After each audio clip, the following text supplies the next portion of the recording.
In passing, a lot of the time on this channel, I've mentioned that I'm not upgrading to the iPhone 14, and I felt like it's been a while since I've provided like a formal reason as to why, and it's probably not exactly the reason a lot of you may think. Let's begin.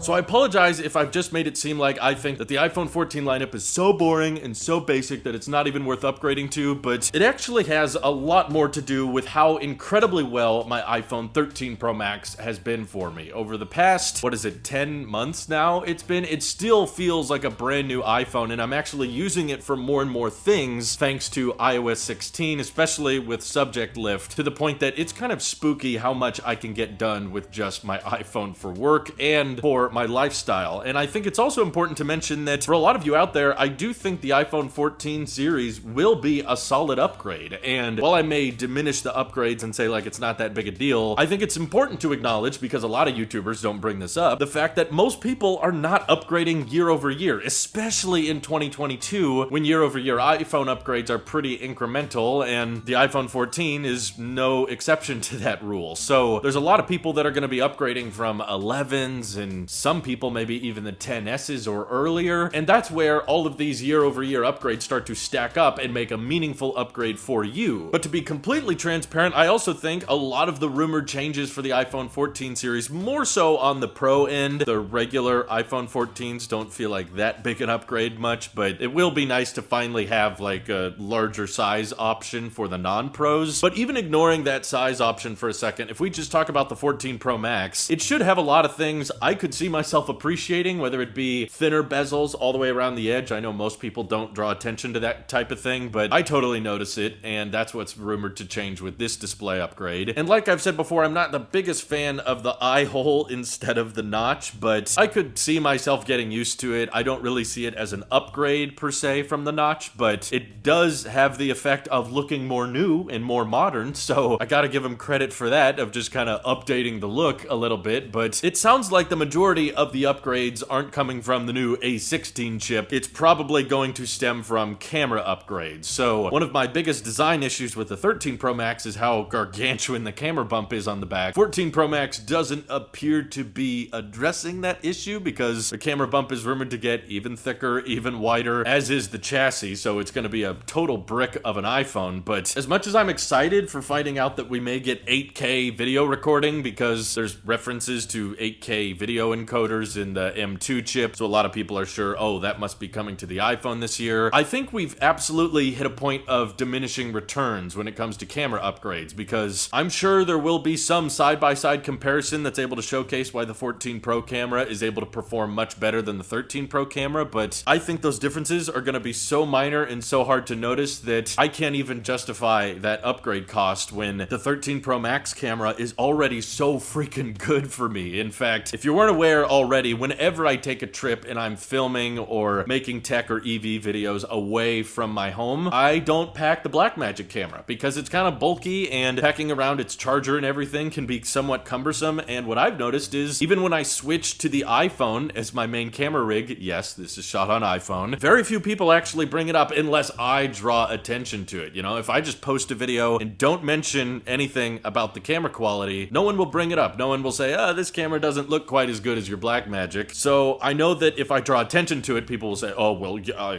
it's definitely worse. I can tell it's much worse. But truth is, I don't think most people care at the end of the day. I think that most people are watching these videos, which obviously pertains a lot to my work, for the commentary and the personality and the opinions that I provide, and that doesn't make a huge impact whether or not I'm using a 8K camera or a Blackmagic camera or an iPhone camera, which frankly, iPhone cameras have gotten so dang good that I want to double down and remind everyone the reason I upgraded to the 13 Pro Max last year was because I really am a diehard fan of 120 Hertz. No, it's not like I'll physically die if I don't have it, but it's one of those features that I really notice and appreciate, so I put value in it. Whereas camera upgrades, like whether it be the telephoto lens having a better zoom, or macro mode getting a little bit more enhanced, or having 8K recording, that I don't put as much value in because I don't see myself utilizing it on a daily basis, and I don't see myself noticing noticing it every time I use my iPhone. Whereas 120 hertz, that's something I pick up on every single day, and now that I'm using the M2 MacBook Air to do a lot of my video editing, it's actually quite noticeable every time I jump from 120 hertz to 60 hertz and then back and forth again. So if the 13 series had not had that promotion going for it, I honestly would have kept the 12 mini. You know, a lot of people complained about the battery life, but I was very happy with it, and I thought the camera on the back was fantastic. It did a great job with photos and videos, and the reason I don't get hung up on those little HDR differences or those little pixel peeping details in photos is because most of the time this stuff is getting posted on social media and compressed anyway, and I don't think the majority of people are noticing or paying attention to those types of little details that we love to bring up in our tech videos because we're looking for any noticeable difference that can be spotted in side-by-sides, but that's just not how the real world works in my case. It's like, if you're not using a dedicated camera to take a picture and you're just using your phone, you're not going to care that much about the picture at the end of the day, and as far as modern day phones go, it will take an adequate photo that will capture the moment in a reasonable amount of detail, and I struggle to figure out exactly what they're coming up with the iPhone 14 series that I could put a lot of value and attention in. So a few things I could think of that are not likely to happen, but still I would love it if they added USB-C, which is not rumored to happen this year, but maybe in the future, and especially if they started doing like their own version of Samsung DeX. Like, I'm really interested in the idea of the iPhone being able to dock and like boot up into macOS when you plug it into an external monitor and connect a keyboard and mouse. That's something I could see myself using if in the future I didn't have to pack a laptop on a trip and I just had to pack like a little USB-C dock, and I could attach that to whatever monitor, whatever TV I have at the place I'm staying. Most of the places we're visiting have TVs, so there's monitors theoretically around that I could utilize, and just being able to pack like most of my ecosystem into my pocket I could see being a really cool feature, but that's probably not going to happen because Apple doesn't want to cannibalize Mac sales, and there's no rumors about them doing that anyway. So while I think the iPhone 14 series will be a decent upgrade, and pretty much every single year Apple comes up with some kind of surprise, there's a few features they bake in there, like the front-facing camera is rumored to get better, the ultra-wide camera might get a lot sharper, and I'm sure people will appreciate those things. Hopefully the battery life gets a bit better, but the truth is the iPhone 14 series will likely be the best the iPhone has ever been, and I'm not trying to deny that. In fact, I will openly admit that the iPhone 14 Pro Max will probably be my favorite iPhone of all time, because I'm not a guy that has like favorite iPhones in history. Basically, whatever the best iPhone is, that's typically my favorite one, but I'm okay skipping out on it. I'm okay not upgrading, and it's not because the 14 itself is bad, it's more so that the 13 Pro Max is just so dang good. And I also think it'd be interesting for this channel to have a more long-term ownership experience where I can dive into how the iPhone ages over the course of a couple years, and that's what's kind of inspired me as I've seen a lot of family members hold on to iPhones for 4, 5, some of them 7, 8 years. That really struck a chord with me, like, yeah, you know, this is what most people are doing, so if there's something I'm missing or I'm not catching in my reviews because I don't own these iPhones for more than a year, then I want to dive into that because that's a more common use case. So that's why I'm kind of inspired and encouraged to try to use the 13 Pro Max as long as I possibly can to see if it does start aging or it does start showing issues after a couple years. I can share that experience with you and say, yeah, hey, Apple should address this, or this problem annoys me, but the battery health is still fantastic at 100%, and it easily gets me through the day. The camera's fantastic. I use MagSafe for most charging anyway, so I'm not really looking for USB-C for charging purposes, more so hoping it opens up the door for more accessories and more professional workflows in the future. If the iPhone booted up into macOS, then I could start to justify having a terabyte of storage or terabytes of storage at that point, because it could be your work machine through that single Thunderbolt port. Not as crazy as you think now that you're realizing they're putting like high-speed USB-C ports on iPads now. Honestly, it might make more sense to put those ports on an iPhone because of how limited iPadOS is, but either way, I'm sure many of you are still going to enjoy the iPhone 14 Pros when it comes out. I still plan on reviewing them for the channel, but I don't intend on keeping them. Like many of the products on this channel, I either sell them or return them and find a home for them where people can actually utilize and appreciate the features they're rocking, but I'm doubling doubling down, even a couple months to go with the 13 Pro Max hitting 10 months old. Yes, I'm still very happy with it. Honestly, I think the notch still looks a little bit better than the eye hole, which is cutting further into content, so I'm okay keeping it around a bit longer. How do you guys feel about the iPhone 14 series, and what's your upgrade cycle look like? Do you still plan on upgrading every year? All that good stuff. Let me know what you're thinking down in the comments below. This is your Apple Sheep here, and I'll see you all in the next one.